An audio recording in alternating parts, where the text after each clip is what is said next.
Federal firefighters now battling the explosive number of blazes in California make less than the state's minimum wage and far less than state firefighters, a pittance compared with the mortal risks they take.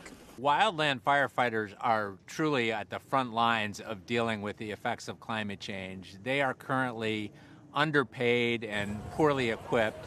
But that is expected to change. If the House approves the infrastructure bill, $600 million will go toward raising those wages. It will also raise salaries for the Forest Service by as much as 50% and make about 1,000 seasonal firefighting jobs permanent.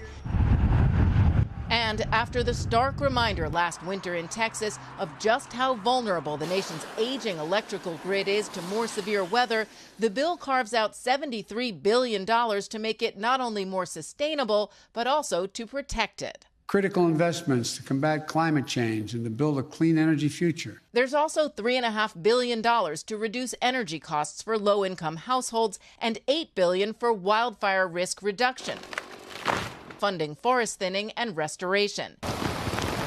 And as the risk of flooding rises, the bill provides $12 billion for FEMA flood mitigation grants in order to increase coastal resilience and improve flood mapping. I think the investments in the bipartisan bill could be characterized as a down payment in addressing climate change. The problem is we can't afford to mortgage our future, so we actually need to make the whole investment now. And that's where the second step in this process comes in during the budget battle this fall. It's expected to include larger investments in energy efficiency upgrades, electric vehicle infrastructure, and incentives for consumers to go even greener. Back to you guys. What more specifically are some of those additional things that might be missing from the infrastructure package, Di? Well, Tyler, it's number one is electric vehicles. Incentives not just for electric cars, but for consumers, but electric buses and commercial vans, getting businesses to go electric as well. And then more investments in the grid, solar, wind, greener alternatives, all of which, by the way, would create more jobs, especially in rural communities that might need them.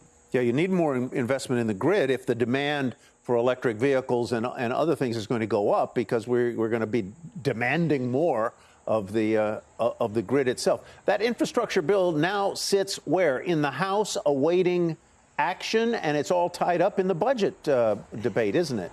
Yes. Yeah, Speaker Pelosi has said she's going to hold the vote on that until they get into the budget resolution, which is in the fall, and that, of course, will be a bigger battle. And so, you know, the story goes on, the beat goes on, Tyler. Yeah, it sounds like a difficult needle to thread. It feels like they're asking for a lot, whether the perfect is the enemy of the good here. Diana, have a great weekend.